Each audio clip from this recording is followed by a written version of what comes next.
আসসালামু আলাইকুম। ভিডিওটি ওপেন করার জন্য আপনাকে ধন্যবাদ। আজকে আমি দেখাবো কিভাবে যে কোনো ফটোর ব্যাকগ্রাউন্ড রিমুভ করতে হয় মাইক্রোসফট অফিস সফটওয়্যারটি দিয়ে। এমএস অফিস সফটওয়্যারটি খুবই প্রফেশনাল মানের সফটওয়্যার, বাট ব্যাকগ্রাউন্ড রিমুভ করার জন্য ফটোশপ বা এই জাতীয় সফটওয়্যার ব্যবহার করা হয়। যাদেরই কম্পিউটার আছে তারা কম বেশি মাইক্রোসফট অফিস সম্পর্কে জানে, যার কারণে আমি ভাবলাম যে এই সফটওয়্যার দিয়ে ব্যাকগ্রাউন্ড চেঞ্জ করে দেখাবো। ওকে, তাহলে চলুন শুরু করা যাক। তো বন্ধুরা, এটা আমার মাইক্রোসফট অফিসের হোম পেজ। তো ফটো আনার জন্য প্রথমে আমাদের যেতে হবে ইনসার্ট। তো এখানে দেখতে পাচ্ছি পিকচার। এখানে পিকচারে ক্লিক করার পর বেশ কিছু অপশন দেখা যাচ্ছে, this device, stock image, online picture. তো আপনি যদি পিকচারটি অনলাইন থেকে নিতে চান তাহলে এখান থেকে ক্লিক করবেন, স্টক ইমেজ থেকে নিতে চাইলে এখানে ক্লিক করবেন। আপনি যদি কম্পিউটার থেকে নিতে চান তাহলে এখানে ক্লিক করতে হবে দিস ডিভাইস। তো আমি এটার উপর ক্লিক করলাম, এন্ড আমি এটা যেহেতু আমার ডেস্কটপের মধ্যে আছে এই জন্য আমি ডেস্কটপ থেকে আনতেছি। তো প্রথমে আমি এই ফটোটির ব্যাকগ্রাউন্ড রিমুভ করে আপনাদের দেখাবো, তো এই জন্য এটাতে ক্লিক করলাম। ওকে, দেখতে পাচ্ছেন আমাদের ফটোটি এখানে চলে আসছে। দেখেন আমি এটা মুভ করার ট্রাই করতেছি, বাট এটা মুভ হচ্ছে না।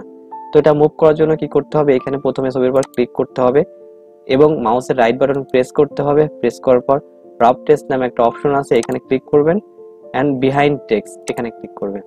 যখনই আমাদের এটা সম্পূর্ণ হবে, দেখেন এখন আমি এটা সহজেই মুভ করতে পারতেছি। তো এটার পর ক্লিক করার পর দেখেন এই সাইডে ছবি এডিট করার জন্য অনেক অপশন আসছে, এগুলো সব ছবি এডিট করার অপশন। তো ফটোর ব্যাকগ্রাউন্ড রিমুভ করার জন্য আমরা দেখতে পাচ্ছি বাম দিকে রিমুভ ব্যাকগ্রাউন্ড একটা অপশন, এখানে ক্লিক করবেন। কিছু অংশ আমাদের অটো সিলেক্ট হয়ে গেছে, বাট কিছু অংশ আমাদের সিলেক্ট হয় নাই। তো যে অংশগুলো আমাদের সিলেক্ট হয়ে গেছে এটার ব্যাকগ্রাউন্ডটা রিমুভ হবে, বাট এটা প্রপার ওয়েতে এখনো সিলেক্ট হয় নাই, যার কারণে আমরা এটাকে একটু এডিট করার ট্রাই করব। কিছু অংশ ডিসিলেক্ট করতে হবে এবং কিছু অংশ সিলেক্ট করতে হবে। তো এগুলো করার জন্য আমাদের এই কাছে বেশ কিছু অপশন দেখতে পাচ্ছি, মার্ক এরিয়া টু কিপ। তো প্রথমে আমরা এটার কাজ করব। যখন এটাতে ক্লিক করলাম দেখেন সাথে সাথে আমাদের একটা পেন্সিলের মতো সাইন তৈরি হয়েছে। তো এটা নিয়ে আমরা কাজ করব। দেখেন কিভাবে কাজ করি। প্রথমে এটা ধরে আস্তে করে এরকম ভাবে টান দিবেন। দেখেন আমি যেভাবে টান দিছি আপনারা এভাবে টান দেওয়ার ট্রাই করবেন।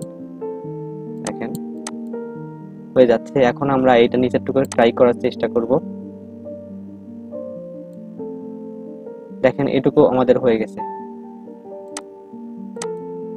দেখেন এখন আমাদের পরে যে মার্ক এরিয়া টু রিমুভ এখানে ক্লিক করতে হবে। এখানে ক্লিক করলে দেখেন আমাদের যেটুকু এইটুকু রিমুভ হবে, এই জন্য আমরা এটুকু নীল করে দেওয়ার ট্রাই করব, মানে পিঙ্ক কালারটা করার ট্রাই করব। দেখেন এগুলো সুন্দর হয়ে যাচ্ছে।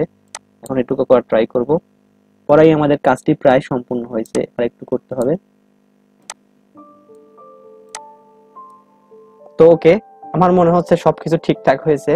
তো এখানে মার্ক এরিয়া টু কিপ এটা দ্বারা বোঝাচ্ছে যে আপনার যেটুকু অতিরিক্ত সিলেক্ট হয়েছে পিঙ্ক কালারটা এটা রিমুভ করতে হবে, এবং এটা মার্ক এরিয়া টু রিমুভ এটা বোঝাচ্ছে যে যেটা সিলেক্ট হয় নাই, যে এরিয়াটুকু পিঙ্ক করার জন্য এটা ব্যবহার করা হয়। তো সহজভাবে আপনাদের বোঝানোর ট্রাই করি। যেটা প্লাস আছে সেটা পিঙ্কে রিমুভ করার জন্য ব্যবহার করা হয়, এবং যেটা মাইনাস আছে পিঙ্কে অ্যাড করার জন্য ব্যবহার করা হয়। আশা করি আপনারা বুঝতে পারছেন। এটা হয়ে গেলে কিপ চেঞ্জ নামে একটা অপশন আছে, আপনারা এখানে ক্লিক করবেন। দেখেন ব্যাকগ্রাউন্ডটা মোটামুটি একটা রিমুভ হয়েছে। তো আপনারা যদি ইচ্ছা করেন এর পিছনে কিছু শেপ অ্যাড করবেন, ইচ্ছা করলে অ্যাড করতে পারেন। এটার জন্য আপনারা আবার যাবেন ইনসাইডে এন্ড শেপ এর অপশন দেখতে পাচ্ছেন, এখানে যাবেন এন্ড এটা ধরে আপনাদের ইচ্ছা মতো টান দিবেন, যতটুকু ইচ্ছা হয় করতে পারেন। তো দেখেন এই পিকচারটা আমরা উপরে আনবো। তো এটা যেহেতু আমাদের নিচে আছে, তো উপরে আনার জন্য কি করতে হবে, প্রথমে আমাদের এটার উপর ক্লিক করতে হবে। ক্লিক করার পর আবার মাউসের রাইট বাটন প্রেস করবেন এন্ড রাফ টেক্সট নামে একটা অপশন দেখতে পাচ্ছেন, এখানে যাবেন এন্ড বিহাইন্ড টেক্সট এখানে যাবেন। দেখেন এখনো কিন্তু উপরে যায় নাই। এখন আরেকটা আমাদের কাজ করতে হবে, সেটা কি, আবার এই ফটোর উপর ক্লিক করবেন, মাউসের রাইট বাটন আবারও ক্লিক করবেন। ক্লিক করার পর দেখেন ব্রিং টু ফ্রন্ট এখানে আসছে। দেখেন এখন কিন্তু এটার উপরে আসছে। দেখেন এখন একটা মোটামুটি মানের এডিট কিন্তু হয়ে গেছে। এখন আপনারা ইচ্ছা মতো যেভাবে ইচ্ছা এটা ছোট বড় করে নিতে পারেন, বা ফটো বা ছোট বড় করে নিতে পারেন। তো এখন আমরা এই দুইটা একেবারে সিলেক্ট করব, যেহেতু আমরা কপি বানাবো, বিভিন্নই করব। প্রথমে আপনারা এটার উপর সিলেক্ট করবেন।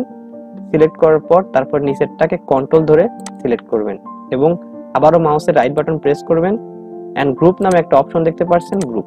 দেখেন এখন দুইটা ছবি একেবারে অ্যাডজাস্ট হয়েছে। আবার যদি আপনারা ইচ্ছা করেন যে এটা আপনারা ডুপ্লিকেট করবেন, মানে আরেকটা কপি বানাবেন, সেটাও করতে পারেন। এই জন্য কন্ট্রোল শিফট ধরে টান দিবেন। দেখেন কন্ট্রোল শিফট ধরে টান দেওয়ার সাথে সাথে কিন্তু হয়ে গেছে। তো এভাবে সাধারণত একটা ছবির ব্যাকগ্রাউন্ড রিমুভ করতে হয় বা আরো কালার অ্যাড করতে হয়। তো আশা করি ভিডিওটি বুঝতে পারছেন। আর এত সময় ধৈর্য সহকারে ভিডিওটি দেখার জন্য অসংখ্য অসংখ্য ধন্যবাদ। ভালো থাকবেন। আল্লাহ হাফেজ।